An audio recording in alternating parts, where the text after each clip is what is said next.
ఏంటమ్మా నువ్వు? వాడి పరిస్థితి అలా ఉన్నప్పుడు మరి మీతో పాటు ఇంటికి తీసుకురావాల్సింది కదమ్మా. అడిగాను, అమ్మగా పిలుస్తున్నాను రా అని బ్రతిమాలాను. కానీ వాడేమో నన్ను క్షమించండి, అసలు నన్ను బలవంత పెట్టొద్దు అన్నాడు.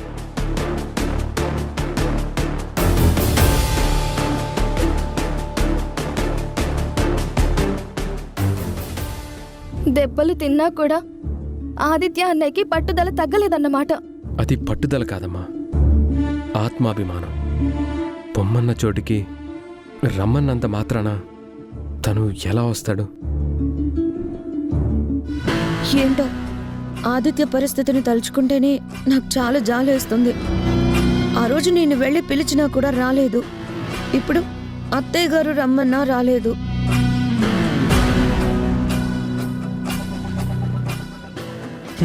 రాడు. ఎందుకొస్తాడు? బలుపు కదా, వాడికి ఒళ్ళంతా పొగరే.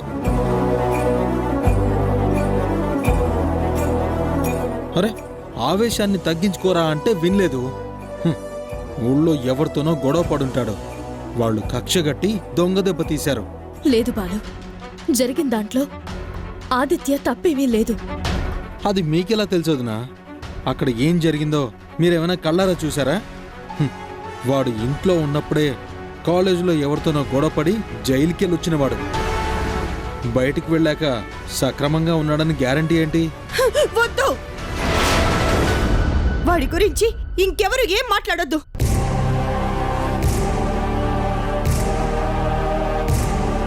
ఈ ఇంట్లో ఉండే అదృష్టం లేకే వాడు దిక్కులేని వాళ్ళ బయటికెళ్ళాడు.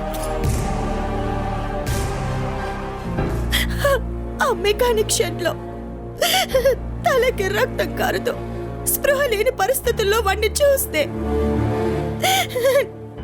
నా కడుపు తరుక్కుపోయింది.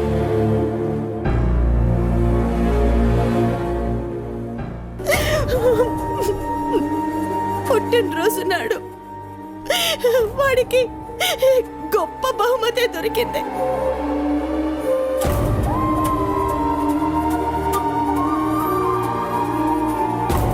ఏ జన్మలో ఏ పాపం చేశానేమో కాని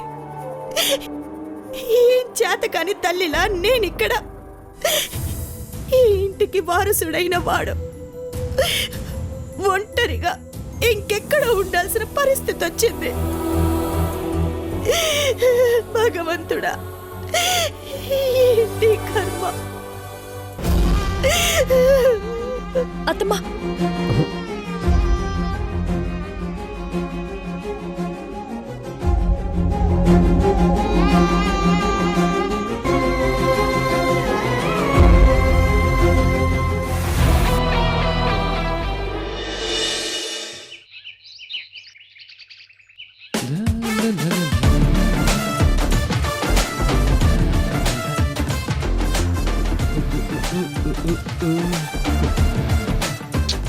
వారే వా!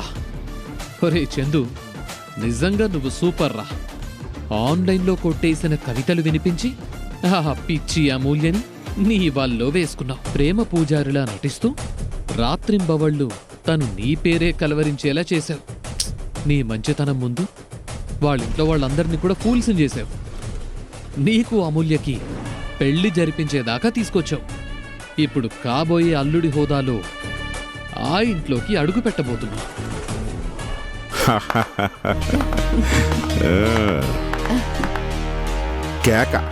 కేకరా నువ్వు. చందు, నా కళ్ళ ముందే ఎంత ఎత్తుకెదిగిపోతున్నావురా? మరి మీ కొడుకంటే ఏమనుకుంటున్నారు? ఇప్పుడు నేను మా అత్తారింటికి వెళ్తున్నాను. పెళ్లికి ముహూర్తం ఫిక్స్ చేయించడానికి నన్ను దీవించండి.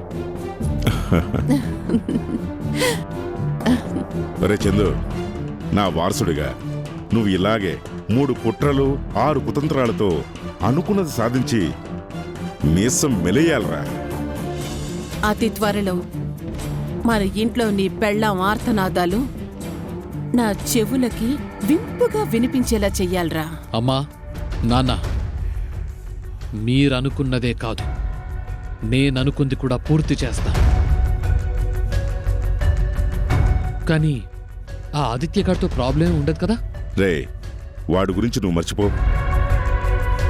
మన ఘోర వాడి తల బద్దలు కొట్టాడు. ఆ ఆదిత్యగాడు కనీసం వారం రోజులు కదలలేడు. నువ్వు ధైర్యంగా వెళ్ళు. జాగ్రత్తరా. మీ నాన్న పగ తీరాలన్నా, అధికారం మన గుప్పెట్లోకి రావాలన్నా అన్నీ అనుకున్నట్టే జరిగిపోవాలి. డోంట్ వరీ అమ్మా. నాన్న పగ కోసమే నేను అమూల్యని ప్రేమించినట్టు నటించాను. పగ సాధిస్తా. నీ కొడుకుగా పుట్టినందుకు రుణం తీర్చుకుంటా. పద చందు. పద.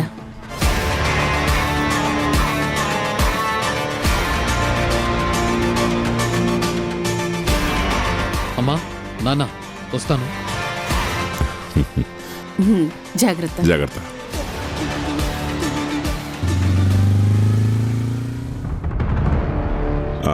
రే ఘోర, ఆదిత్యగాడు మామూలుడు కాదు. ఎందుకైనా మంచిది నువ్వు మనవాళ్ళు వాడి మీద ఒక కన్నేసి ఉంచండి. అయ్యా, వాడు తల పగిలిన వాడు వాడేం చేస్తాడు? ఘోర, అదే అదే వద్దు అని చెప్పేది. ఆ ఆదిత్యగాడు ముహూర్తం టైంకి వచ్చాడంటే ఖచ్చితంగా పెళ్లి ఆగిపోతుంది. అది జరగటానికి వీల్లేదు. అవసరమైతే వాణ్ణి చంపైనా సరే పెళ్లి జరిగేలా చూడాలి. అంతే. అలాగే అయ్యా.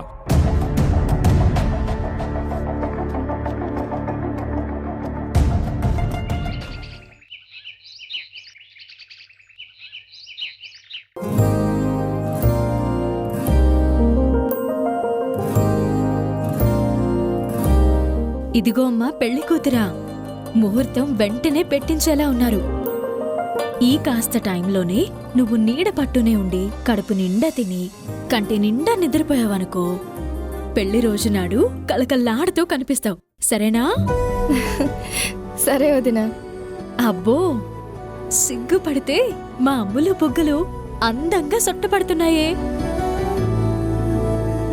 ఇంకా సేపట్లో ఇక్కడికి రాబోయి మీ కవిరాజు గారు నా అమ్ములు బుగ్గలు అందమైన సొట్టలు అంటూ కవిత్వం రాస్తారేమో. చి పో వదినా. నేనెక్కడికి పోతానమ్మా? ఈ ఇంటి కోడల్ని కదా, ఇక్కడే ఉంటాను. నువ్వే మరో ఇంటి కోడలిగా అత్తారింటికి వెళ్ళాలి. అమ్ములు, ఏమైంది? వదినా, మా పెళ్ళికి ఇంట్లో అందరూ ఒప్పుకున్నారు, కానీ బాలు అన్నయ్య, శశి వదిన మాకిష్టం లేదని మొహం మీదే చెప్పేశారుగా. అమ్ములు, వాళ్ళ మనసులో ఏముందో నాకైతే తెలీదు, కానీ చందు మన దగ్గర పనిచేస్తున్నాడని వాళ్ళు సందేహిస్తున్నట్టున్నారు. వదినా, చందు ఆత్మాభిమానం కలవాడు. తన కాళ్ళ మీద తను నిలబడి కష్టపడి పనిచేస్తూ అలా బ్రతకడం కూడా తప్పేనా? వాళ్ళు రాత్రి డైనింగ్ టేబుల్ దగ్గర నా చందుని నా కళ్ళ ముందే అనాథ, దిక్కులేని వాడని తిడతారా? నాకెంత బాధేసిందో తెలుసా? వదినా, పై చదువుల కోసం బాలు అన్నయ్య అమెరికా వెళ్తున్నప్పుడు నేనెంత దిగులు పడ్డానో బాలు అన్నయ్య కూడా అంతే బాధపడ్డాడు. అమ్ములు అమ్ములు అంటూ ఎంతో ప్రేమగా చూసుకునేవాడు. పెళ్ళయ్యాక ఎలా మారిపోతాడో. చూడు, ఈ ప్రపంచంలో ఎంత దగ్గర వాళ్ళైనా సరే, చివరికి భార్యాభర్తలైనా సరే, ఒకరికి నచ్చినవి మరొకరికి నచ్చాలనే లేదు. కారణం ఏదైనా కావచ్చు, కానీ చందు మీద వాళ్ళకెందుకో నమ్మకం కుదిరినట్టు లేదు. అందుకే అలా మాట్లాడారేమో. ఏంటో వదినా, నా పెళ్లికి అందరూ ఒప్పుకుంటారని చాలా ఆశపడ్డాను. సంతోషంగా అందరూ దగ్గరుండి ముహూర్తం వేళకి అక్షింతలు చల్లి నన్ను ఆశీర్వదిస్తారని ఎన్నో కలలు కన్నాను. కానీ ఇప్పుడు వాళ్ళు ఒప్పుకోమని చెప్తూ ఉంటే నా మనసుకి చెప్పలేనంత బాధగా ఉంది. ఏడుపొచ్చేస్తుంది. అమ్ములు, మనది పెద్ద కుటుంబం. అందరికీ అన్ని నచ్చాలి అనుకోవడం కూడా కరెక్ట్ కాదు. ఇదిగో చందు వచ్చే టైం అయింది. నువ్విలా బాధపడుతూ డల్గా కనిపించావనుకో తను ఫీల్ అవుతాడు కదా. శశి వదినంటే బయట నుండి వచ్చింది. బాలు అన్నయ్య నాతో కలిసి ఇదే ఇంట్లో పెరిగినవాడే కదా. ఈ చెల్లి బాధని ఆ మాత్రం అర్థం చేసుకోలేడా? చెప్పొదినా. అమ్ములు బాధపడద్దు.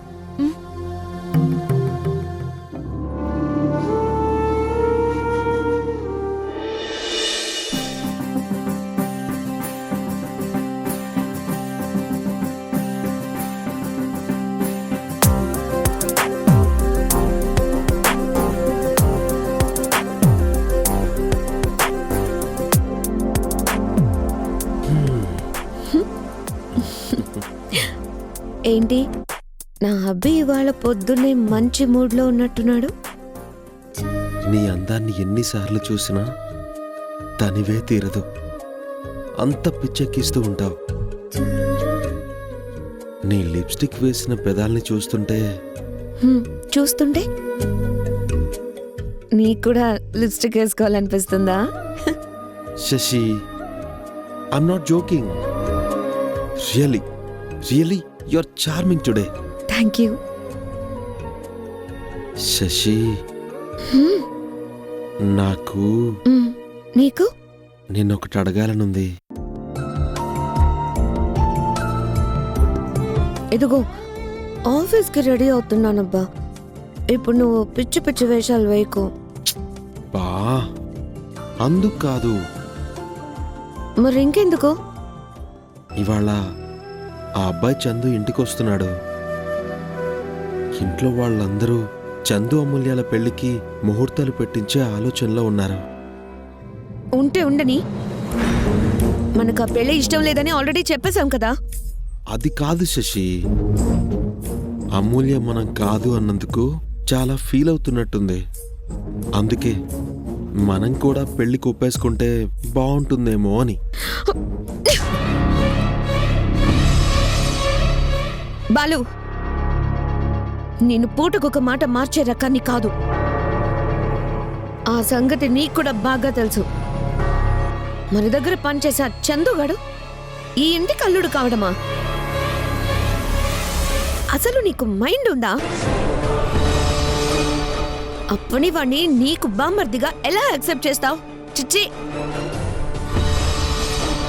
ఆ మాట వింటేనే నాకు ఒళ్ళంతా తేళ్ళు జర్లు పాకినట్టుగా ఉంది. అది కాదు శశి, అమ్మ వాళ్ళ కోసం కాదు, కనీసం అమ్మల కోసమైనా. Stop it Balu. Love is blind అని ఇందుకే అన్నారు. నీ చెల్లెలు పోయి పోయి ఆ బ్రదర్స్ గారిని ప్రేమించడం, మీ ఇంట్లో వాళ్ళందరూ బుర్రలు లేకుండా పెళ్లికి తలూపడం రెడిక్యులస్ ఐ సే. కుటుంబం, వంశం, మర్యాద అంటూ ఏవేవో పెద్ద పెద్ద మాటలు చెప్తూ ఉంటారు కదా, అవేవి ఇప్పుడు ఈ పెళ్లి విషయంలో అవన్నీ గుర్తు రావట్లేదా? శశి ప్లీజ్, అందరూ ఓకే అన్నాక మనం మాత్రమే నో అని అందరి దృష్టిలో బ్యాడ్ అవడం ఎందుకు అని. లుక్ బాలు, ఎవరో ఏదో అనుకుంటారని నేను నా ఒపీనియన్స్ ని మార్చుకోను. ఓకే, నీకు అంతగా నీ చెల్లెల మీద అయ్యో అని జాలి సెంటిమెంట్స్ ఉంటే నువ్వు ఇక్కడే ఉండి పెళ్లిని సెటిల్ చేసి ముహూర్తాన్ని కూడా పెట్టించాకే ఆఫీస్కి రా. బట్ నేను మాత్రం ఉండాలనుకోవట్లేదు, ఉండను కూడా. That's all.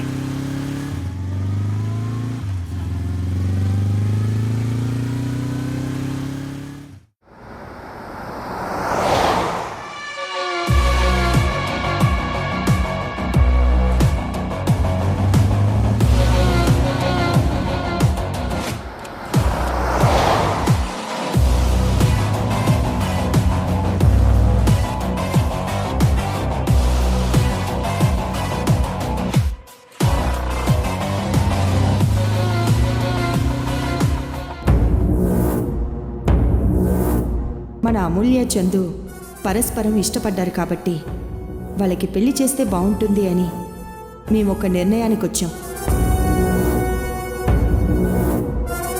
మనం కూడా పెళ్లి ఒప్పేసుకుంటే బాగుంటుందేమో అని.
Good morning madam. Very good morning. Madam అంతా ఓకేనా? ఈ శశిరేఖ ప్లాన్ చేశాక అంత పర్ఫెక్ట్ గానే జరుగుతుంది. Thank you madam.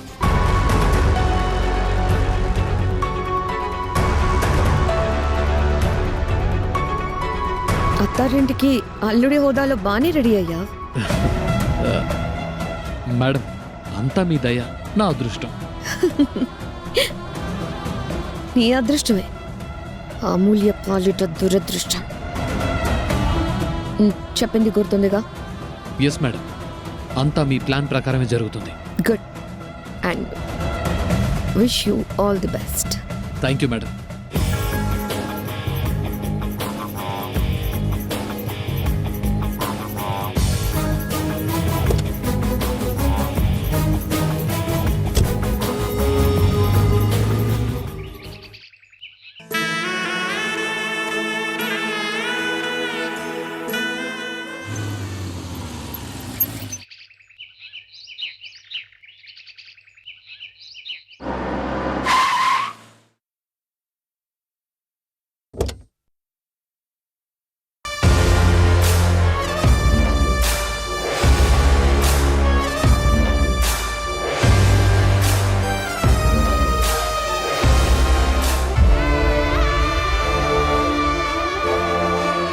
రండి మేడం.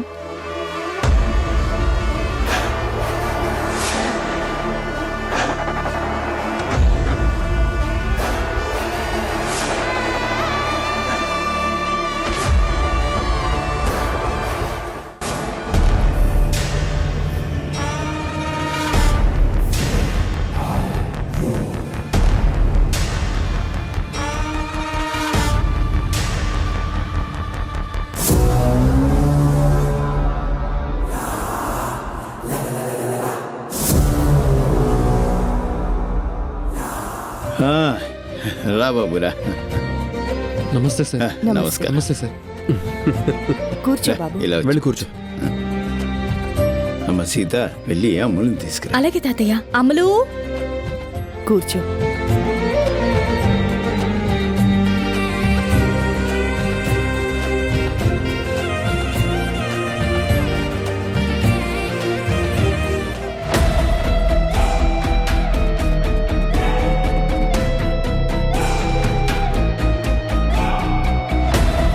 శశి, రామ్మా, నీకోసమే వెయిట్ చేస్తున్నాం. ఓ డాడ్, నువ్వు నాకంటే ముందే వచ్చేసావా? ఆ వివిఐపి వచ్చే ముందు పైలట్ రెడీగా ఉండాలి కదా. కమ్ ఆన్ డాడ్, అంతేం లేదు. శశి, ఎంతుందో నువ్వేం చేశావో మాకంతా తెలుసమ్మా. రా వెళ్దాం. రామ్మా. రామ్మా రా. రా.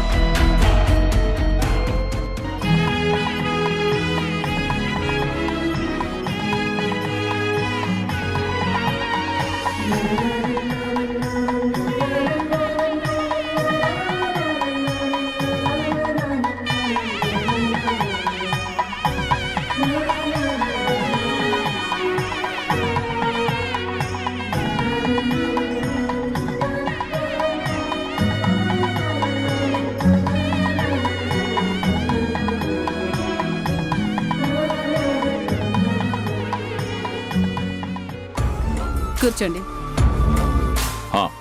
బేబీ అంతా నువ్వు చెప్పినట్టే ఫిక్స్ చేశాం.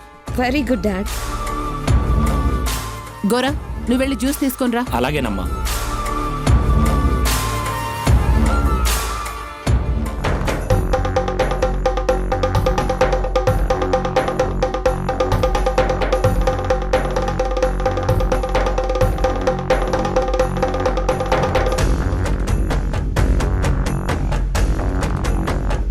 ఆ కుటుంబం మీద పగ తీర్చుకోవాలని ఇన్నాళ్లుగా ఎదురు చూశాను. నీ వల్లే, కేవలం నీ వల్లే ఇప్పుడు నేననుకున్నది జరగబోతోంది. నీ రుణాన్ని నేను ఏమిచ్చినా తీర్చుకోలేనమ్మా. అమూల్య మీ ఇంటి కోడలుగా అడుగు పెట్టాక నా రుణాన్ని ఎప్పుడు ఎలా తీర్చుకోవాలో నేను డిసైడ్ చేస్తాను.